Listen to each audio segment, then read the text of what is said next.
Hey everybody, my name is Yale Greenfield, aka the Live King. I want to welcome you back to another episode of the Poker Vlog. I'm back at the Bicycle Casino and Hotel. It's a place I've been playing at quite a bit and getting a level of comfort. Before we get started, I want to tell you about a little place I went to last night, probably my favorite dessert place in the entire USA, or certainly one of them.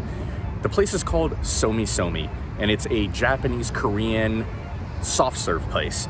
The first thing that they do is a taiyaki, which is a fresh waffle, and inside of that waffle you can put a topping like an Oreo or custard, red bean, cheddar cheese, different things like that. So that's more of like a pastry type thing.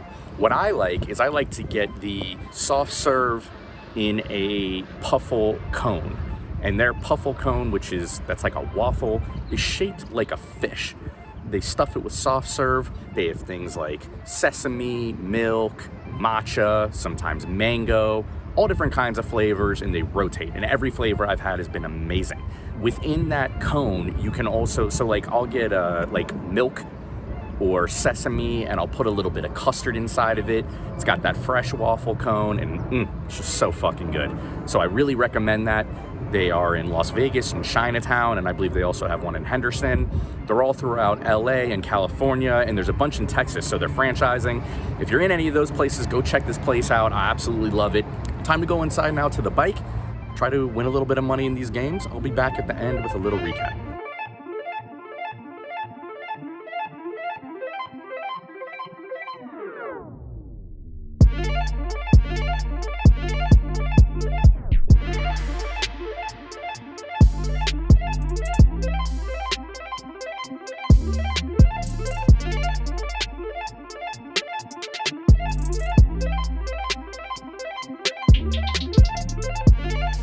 We're playing shorthanded to start out the day. 5-10 with a $20 straddle.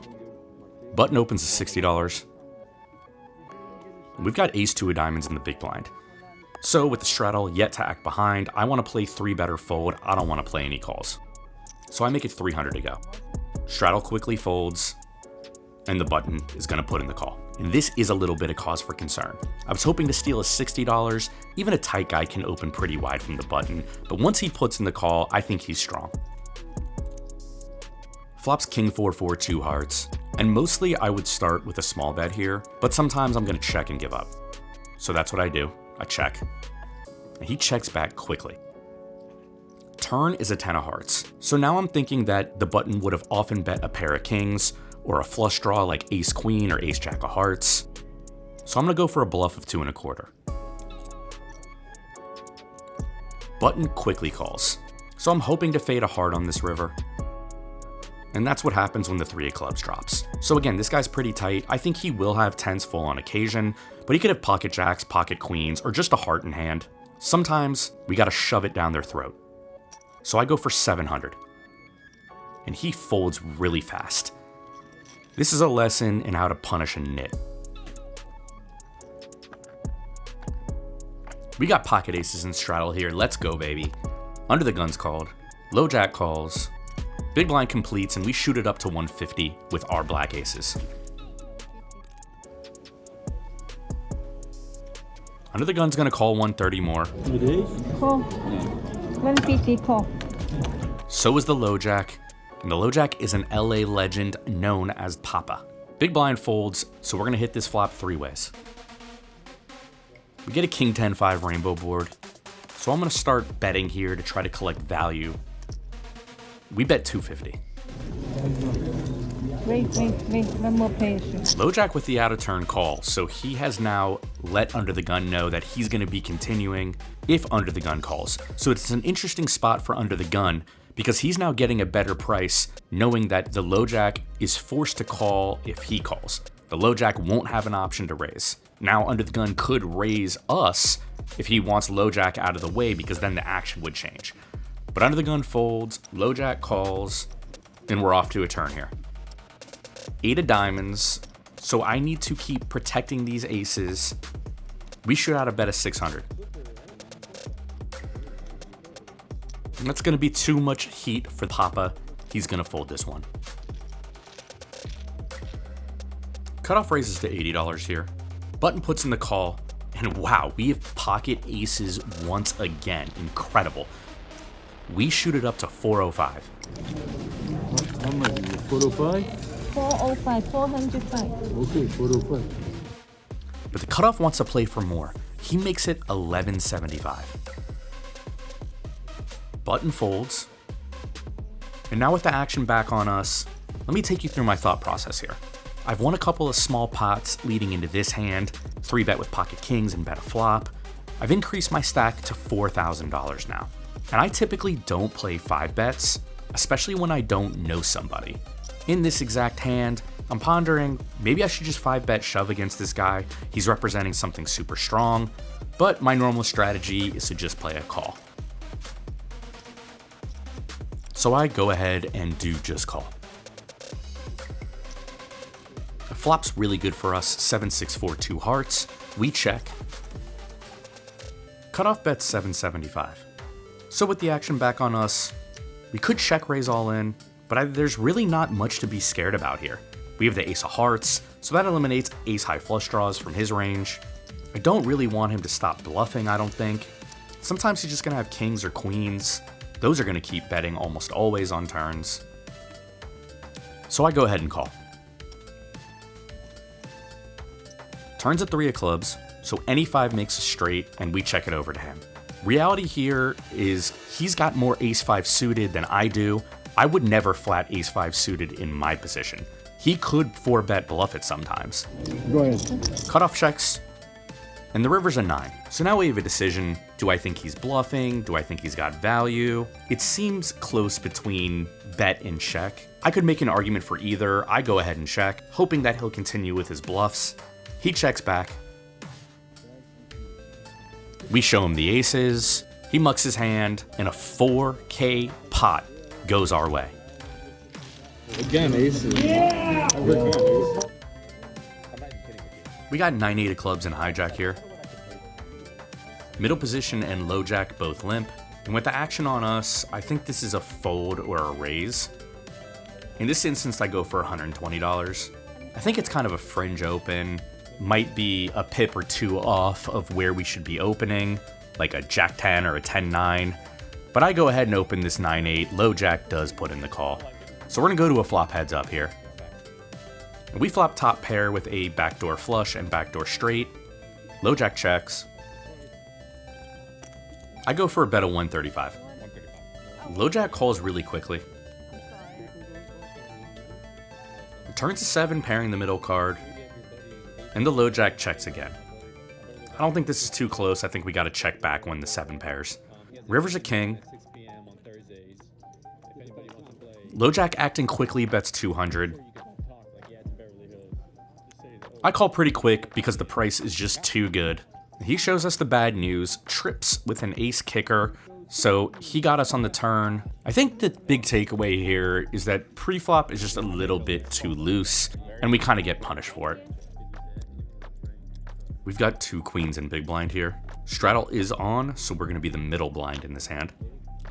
Small blind opens to $75. 260. We raise it up to 260 with the 3rd best hand in poker. Small blind does defend, and he's a very good pro, long-time player in LA. I have a lot of respect for his game. Flops king jack 6 with 2 diamonds. He checks it over. 160. 160. I go for a small bet of $160. I think I'm going to be betting nearly my entire range here on this board.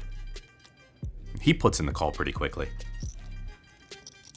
Turn is a 9 of hearts, so 2 flush draws out there, 2 hearts, 2 diamonds. Small blind checks, and I suppose it's possible that we could start turning this pocket queens into a bluff, given how hard we block queen 10. But I pretty much want to play big bets and checks here, so I go ahead and check this time. River's a 5 of hearts, so backdoor hearts have come in. Small blind bets 375, and I feel like he's kind of trying to bait me into a call here a little bit. He doesn't go with a polar sizing, he goes with a small value-y sizing. I don't have a heart in hand, don't really want to turn my queens into a bluff, I don't think that's at all believable, so now I have to decide if it's worth it to call or not. I think better of it. I decide to fold my hand. Just don't really want to put in the 375 to see the pro's hand here. In this hand, we got 2 5s on the button. Cut off open limps. I go ahead and over limp. Big blind completes, straddle checks it, so 4 ways, limp pot, very rare limp from us. Flop comes queen jack 10, so no help here. When they check to me, I also check. Turns a 5 of hearts, so we have a set now. When they check to me, I bet $55. 2 very quick folds, and now it's back on the cutoff. So we can have some straight draws and some flush draws as he ponders it, and he puts in the call here. And wow, full house on the river, but the backdoor flush draw also comes in, which he could very likely have. And the thing that you need to know about this guy is he's a young guy who in between hands goes to play baccarat. And after this time of playing baccarat, he's come back with $10,000. So when you're facing this type of player in the casino, you got to decide, how much can I get from this guy? He's got 10K in bac chips. He doesn't really care. So I bet 350. Massive overbet into 195 here. Let me think about it. He's now flashed us the jack of spades. This is exactly what I was hoping for when I decided to go for this big overbet. He puts in the call. Oh shit. Fortunately, he does not show us a card that matches the board to go along with his jack. And a limp pot that started out pretty small turns out to be a pretty nice one here. Value from the Bach player. Session's been mostly smooth sailing today. We've moved seats and we pick up queen 10 of spades and hijack 60. and raise it up to $60 here. Small blind's gonna put in the call. So is the big blind, who's been loose and kind of a weird player. Straddle calls as well. He's new, seems on the fishy side, but I'm not sure yet. Now flops queen 9-5 2 clubs, so we've got top pair with a 10 kicker. And when they check to us, I think this hand exactly is kind of close between check and bet. I think queen jack or better would be a clear bet, but in this case, I do go for a $100 bet here. Small blind folds, big blind calls, straddle calls as well. So our hand is shrinking up a little bit when we pick up 2 calls and the turn's a 3 of spades. When they both check it to me, I don't really think this hand is worth another bet at this point, so I go ahead and check. Hoping for a brick river when we get a 7 of hearts, which completes 8-6 specifically, but everything else misses. And when it checks to the straddle, he bets $175.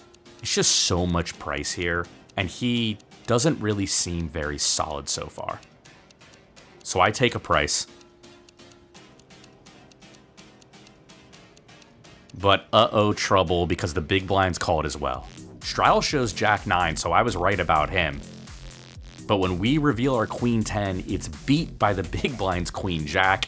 I kind of got that sinking feeling when he put in the overcall. When it goes bet, I call, and he overcalls. We're basically always beat. Queen 10, no good.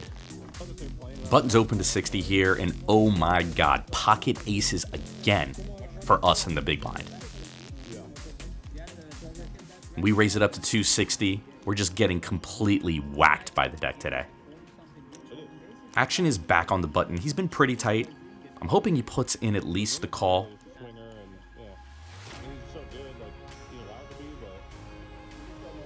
But no, he 4-bets to 560. Second time I've been 4-bet today when I've got aces. This never happens. So I'm asking him how much he's got behind.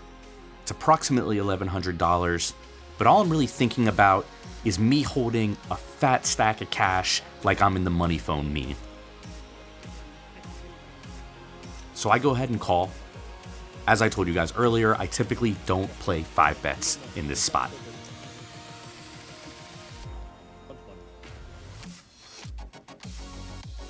Queen high 2 clubs, we check it over. 400. 400. 400. And the button bets 400. This is a little bit different than the last time I had aces in a 4-bet pot. Stacks just aren't as deep. So playing a check raise here is gonna be very reasonable.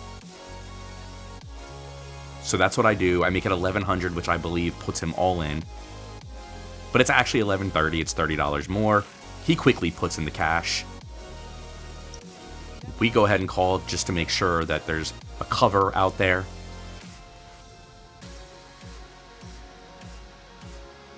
Board runs with no club.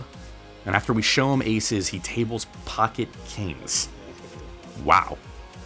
Just some really, really run good today. 3 for 3 with aces. That's how you have a sweet 9-hour session and a really nice winning day. Okay, guys, that is the end of it here tonight. Played about 9 hours. It was pretty fun. It's good to get whacked by the deck, get pocket aces 3 times. Got to play with a LA legend who frequents the 5-5, 5-10 games, who's always really fun. His name's Mark. If any of the LA people play, they know him. He's a great guy. He's affable. He's fun. He's just kind of like a legend around here. Also, Laurel Hershiser was in the game for a little bit. I didn't tangle with him in any hands, but he sometimes comes to the bike on off days when he's not doing color commentary for the Dodgers. So, you know, when you play in LA, you get to have some cool things like that. You know, sometimes some people from the Hustler streams or someone like Laurel Hershiser sits your games, and that's cool. Yeah, all in all, good session, nothing to complain about. Now I get to go home and get a little bit of rest. Also, I want to thank everybody who has been here throughout these vlogs, the new subscribers, people who've been writing really nice comments, really appreciate it. The content is a lot of work for my producer and I, but we're really having fun making this content, and we want to thank you for your continued support. If you want to ask me any questions or any questions about my play or just anything about LA poker, drop a comment. I'm really good about getting back to people. I'll make sure to get back to you. Final numbers, we were in for 2,000. We were out for 57.20 for a profit of 37.20. Thanks again for watching. I'll see you guys soon. Live King out.